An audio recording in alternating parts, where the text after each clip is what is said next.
I'm going to read Alice in the Wonderland, chapter 7, Mad Tea Party. The birds table set out under a tree in front of the house, and March Hare and the Hatter were having tea at it. Dormouse was sitting between them past 3, and the other two were using it as a cushion, resting their elbows on it, and talking over its head. Very uncomfortable for the Dormouse.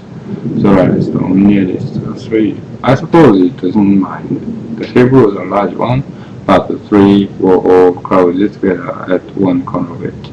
No room. They cried out when they saw Alice coming. There's plenty of room, said Alice indignantly, and we sat down in large armchairs at one end of the table. Have some wine, the March Hare said in an encouraging tone. Alice looked all around the table, but there was nothing on it but tea. I don't see any wine, she remarked. There isn't any, said the March Hare. Then it wasn't very civil of you to offer it, said Alice angrily. It wasn't very civil of you to sit down without being invited, said the March Hare. I didn't know it was your table, said Alice. It's a late for a great many more than 3. Your hair wants cutting, said the Hatter. He had been looking at Alice for some time with great curiosity, and this was his first speech. You should learn how to make pleasant remarks, Alice added with some civility. It's very rude. The Hatter opened his eyes very wide, and on hearing this, but all he said was that voice leaden like a writing desk. Come, we shall have some fun now, thought Alice. I'm glad they've begun asking riddles. I believe I can guess that, she added aloud. Do you mean that you think you can find out the answer to it? said the March Hare. Exactly so, said Alice. Then you should say, what do you mean? The March Hare went on. I do, Alice hastily replied. At least I mean what I say. That's the same thing, you know. Not the same thing of it, said the Hatter. You might just as well say that I see what I eat is the same thing as I eat what I see. You might just as well say, added the March Hare, that I like the what I get is the same thing as I get what I like. You might just as well say, that is the Dormouse. We shouldn't be talking in sleep, that I breathe when I sleep. It's the same thing as I sleep when I breathe. But it's the same thing with you, said the Hatter. And here the conversation dropped, and both he sat silent for a minute while Alice thought. But all she could remember about living and lighting desks, which wasn't much. The Hatter was first to break the silence. What day of the month is it? He said, turning to Alice. He had taken his watch out of his pocket and was looking at it uneasily, shaking it every now and then and holding it to his ear. Alice considered and then said, the 4th.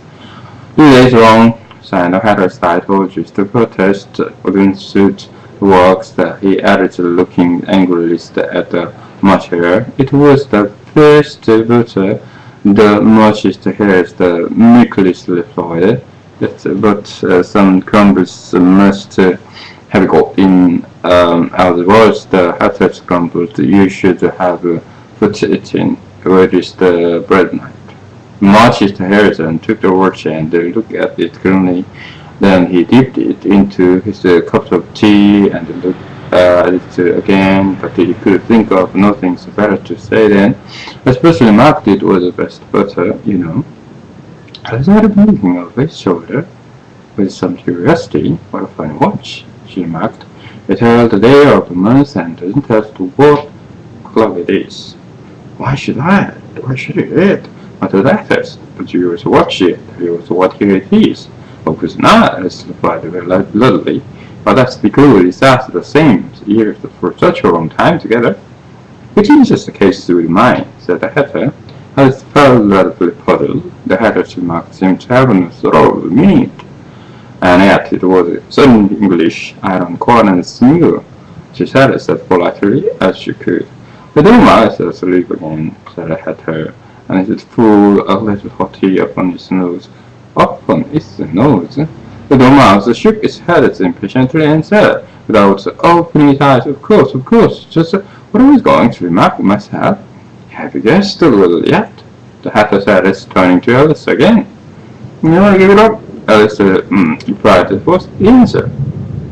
I haven't the slightest idea, said it. Nor I, said a little March Hare. Alice sighed wearily. I think you might do something better with the time. She said then wasted in asking letters that have no answers. If you knew time as well as I do, said Hatter, you didn't talk about, wasn't it? It's him. I don't know what you mean, said Alice. Of course you don't, the Hatter said, tossing his head contemptuously. I dare say, you never even spoke to time. Perhaps not, Alice cautiously replied, but I know I have the 3 times to when I learn the music. Ah, that accounts for it, said Hatter that he wanted to stand with him.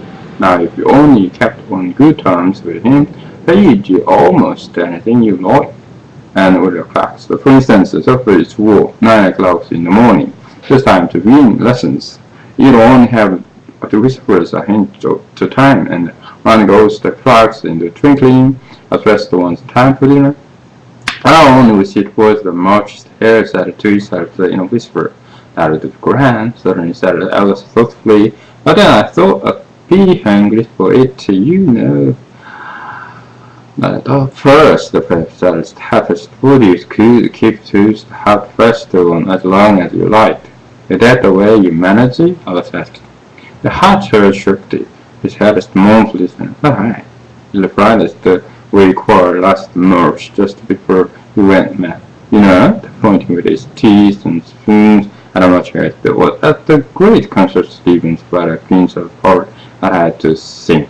Twinkle, twinkle, little bat. How I wonder what you are at.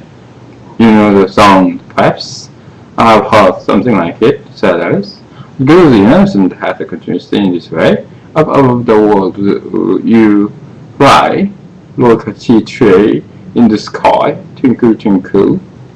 Here the Dormouse shook itself and began singing. This is twinkle, twinkle, twinkle, twinkle, and went on so long, and they had to finish it to make it stop. Well, the Howl finished the first verse, said Hatter, when the king jumped up and bowled out, and this muttering time of this with his head. Ah, how dreadfully savage, exclaimed Alice.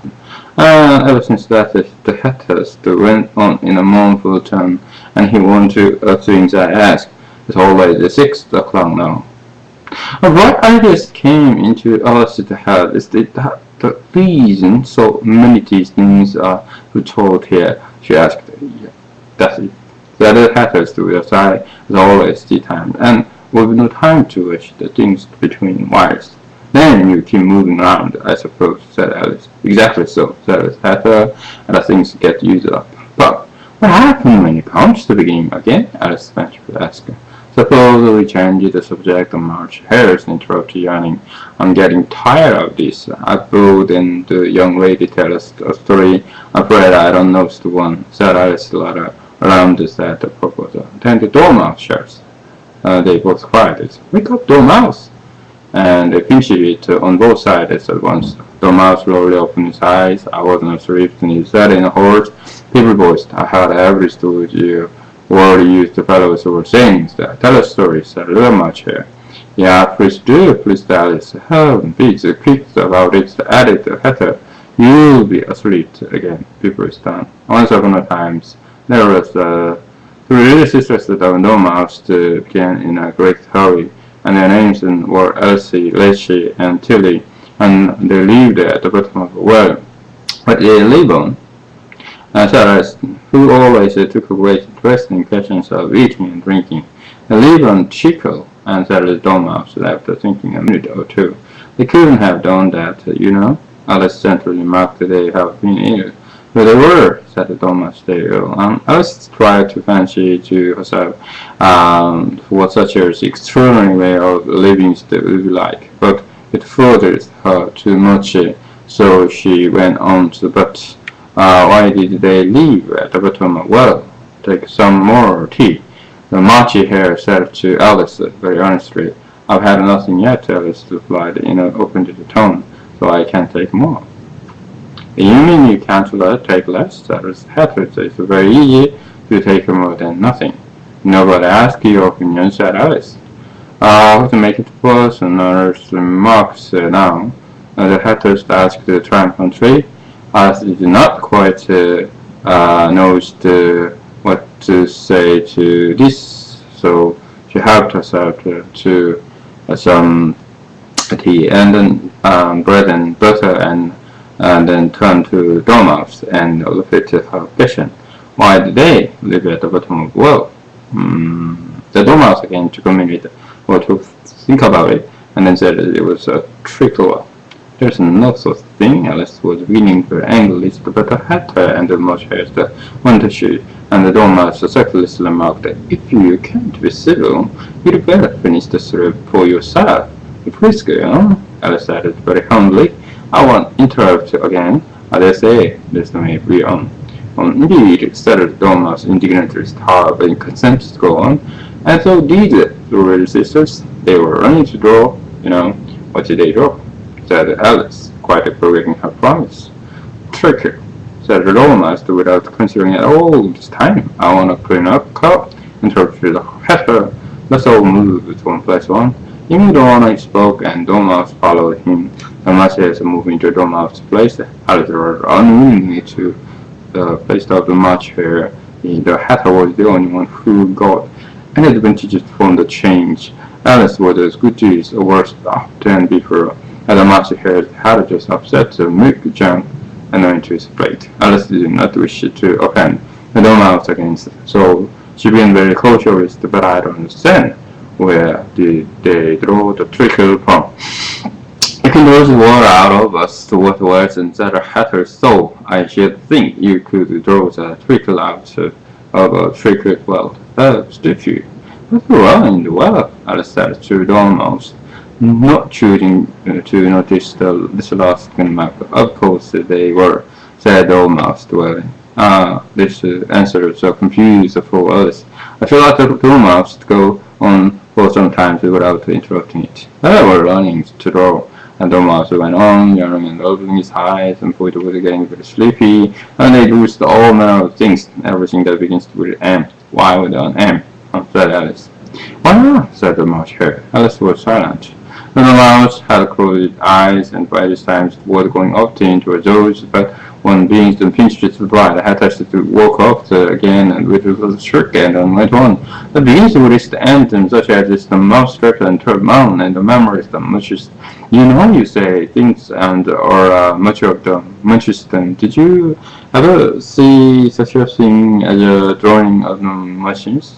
Oh, really? Now you ask me, said Alice, very much confused. I don't think. Yeah, we should talk, said the hatterist. This piece of rudeness was more than Alice could bear. She got up in great disgust and woke up, and Dormouse to Paris Rubinstein, and neither of the others took the least notice of what was going on. Though she looked back on once or twice, hoping that they would call after her. The last time she saw them, and they were trying to put the Dormouse into the teapot. Wait, I never go there again. So Alice as she picked up her way and through the wood. It's the stupidest teapot I ever ordered in all my life. Just as she said this, she noticed that one of the trees that had a door leading to the light into it. That's very curious, she thought. But everything curious today, I think I may as well go in at once. And she said, I went once more to she found herself in the long hall and close to the little glass table. Now, I'll close close to the little glass table. Now I managed better this time, she said herself, and began by taking the little golden key unlocking the door, and led us into the garden. Then she went and looked, nibbling at the mushroom. She had kept a piece of it in her pocket. Here's the word about the fruit hide, and then she walked down the little passage. Then she found herself at last resting in the beautiful garden, among the brightest flowers, bed at the cool fountains. The end. Interesting. And tea party. There are four, and the head, March Hare, Dormouse, and Alice.